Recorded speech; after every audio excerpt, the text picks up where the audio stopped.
Hi students, welcome back. I'm going to continue reading chapter 5 of Number the Stars. Who is the dark-haired one? I hope you've already made your inference about what's going to happen next due to the foreshadowing in the chapter part before, where we have Anne-Marie and Ellen sleeping in the bed together, talking about how there's no way the Nazis will ever come. And now, for part 2, chapter 5, who is the dark-haired one? Anne-Marie eased the bedroom door open quietly, only a crack, and peeked out. Behind her, Ellen was sitting up, her eyes wide. She could see Mama and Papa in their nightclothes, moving about. Mama held a lighted candle, but as Anne-Marie watched, she went to a lamp and switched it on. It was such a long time since they dared to use the strictly rationed electricity after dark that the light in the room seemed startling to Anne-Marie, watching through the slightly open bedroom door.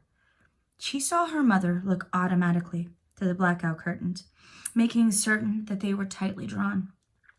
Papa opened the front door to the soldiers. "Is this a Johansson apartment?" a deep voice asked the question loudly, in terribly accented Danish. "Our name is on the door, and I see you have a flashlight," Papa answered. "What do you want? Is something wrong?" "I understand you are a friend of your neighbors, the Rosens, Mrs. Johansson," the soldier said angrily. "Sophie Rosen is my friend, that is true," Mama said quietly. "Please, could you speak more softly? My children are asleep." "Then you will be so kind as to tell me where the Rosens are." He made no effort to lower his voice. "I assume they're at home sleeping. It's 4 a.m. after all," Mama said. Anne-Marie heard the soldier stalk across the living room toward the kitchen. From her hiding place in the narrow sliver of the open doorway, she could see the heavily uniformed man, a holstered pistol at his waist, in the entrance to the kitchen, peering in toward the sink. Another German voice said, "The Rosens' apartment is empty. We are wondering if they might be visiting their good friends, the Johanssons." "Well," said Papa, moving slightly so that he was standing in front of Anne-Marie's bedroom door, and she could see nothing except the dark blur of his back. "As you can see, you are mistaken. There was no one here but my family." "You will not object if we look around." The voice was harsh, and it was not a question. "It seems we have no choice," Papa replied. "Please don't wake the children," Mama requested again. "There is no need to frighten little ones." The heavy, booted feet moved across the floor again and into the other bedroom. The closet door opened and closed with a bang. Anne-Marie eased her bedroom door closed silently. She stumbled through the darkness to the bed.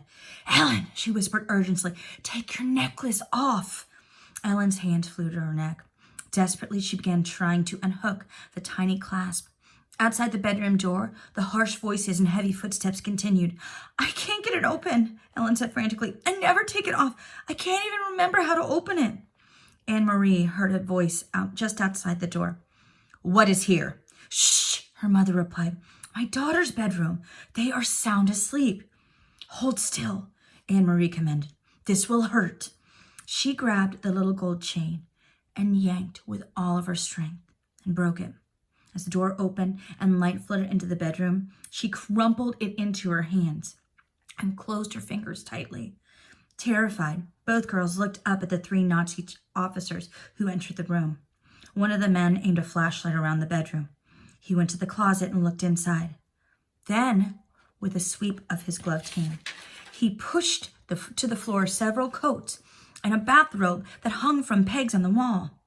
There was nothing else in the room except a chest of drawers, the blue decorated trunk in the corner, and a heap of Kirsty's dolls piled in a small rocking chair.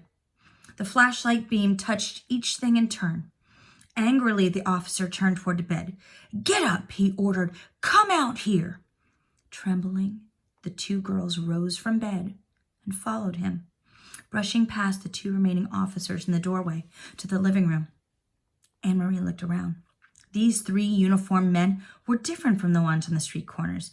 The street soldiers were often young, sometimes ill at ease, and Anne-Marie remembered how the giraffe had, for a moment, let his harsh pose slip as he had smiled at Kirsty. But these men were older, and their faces were set with anger. Her parents were standing beside each other, their faces tense, but Kirsty was nowhere in sight. Thank goodness Kirsty slept through almost everything. If they had awakened her, she would be wailing. Or worse, she would be angry and her fists would fly. Your names, the officer barked. Anne-Marie Johansson. And this is my sister. Quiet. Let her speak for herself. Your name? He was glaring at Ellen. Ellen swallowed. Lizzie, she said and cleared her throat. Lizzie Johansson. The officer stared at them grimly. Now, Mama said in a strong voice, you have seen that we are not hiding anything.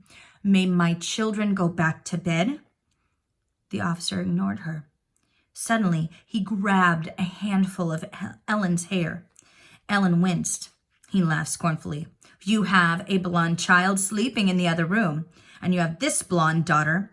He gestured toward Anne-Marie with his head. Where did you get this dark-haired one?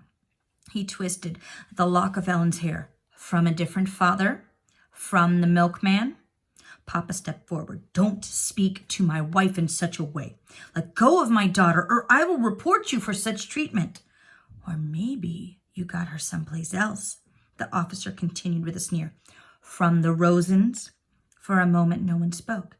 Then Anne-Marie, watching in a panic, saw her father move swiftly to the small bookcase and take out a book. She saw that he was holding the family photograph album. Very quickly, he searched through its pages, found what he was looking for, and tore out 3 pictures from 3 separate pages. He handed them to the German officer, who released Ellen's hair. You will see each of my daughters, each with her name written under the photograph. Anne-Marie knew instantly which photographs he had chosen. The album had many snapshots, all the poorly focused pictures of school events and birthday parties. But it also contained a portrait taken by a photographer of each girl as a tiny infant.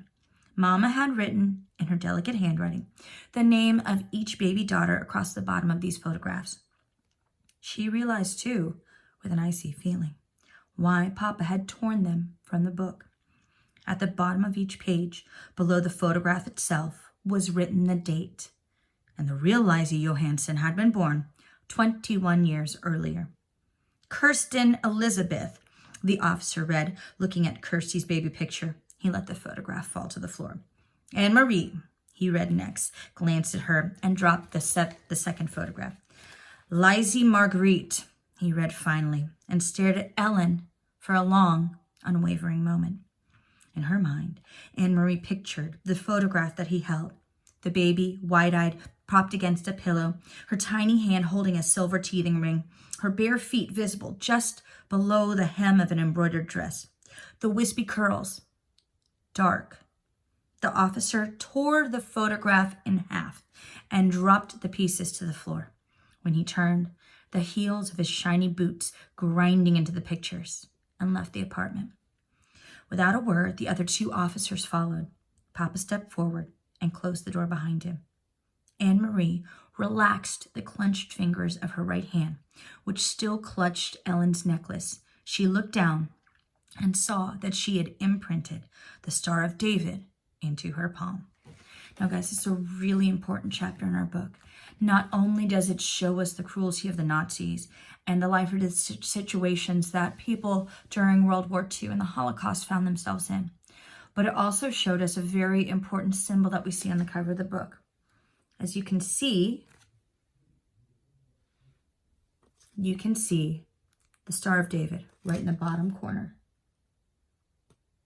So the next time that you're looking at this book cover, you know that this is most likely Anne-Marie, and right underneath, you can see the Star of David that she tore off of her friend's neck to save her life. All right, guys, we'll see you next time.